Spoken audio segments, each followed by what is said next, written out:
Oh, you guys are here.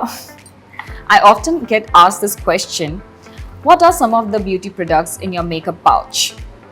And to answer that, well, there are many products, but there are some that I trust and I must have them with me at all times.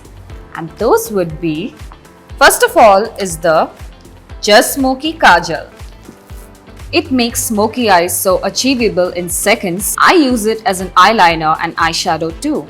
The best part is waterproof and smudge proof. The second I think would be the Stunning Brow Pencil. It's so lightweight and comes with a spoolie for easy application and blending. Just gets my brows on point. Next one for sure is the Cheek Illusion Blush. A lightweight silky texture powder blush that gives your cheeks a velvety feel and healthy glow. I also cannot stay without the Stay the Day Finishing Mist.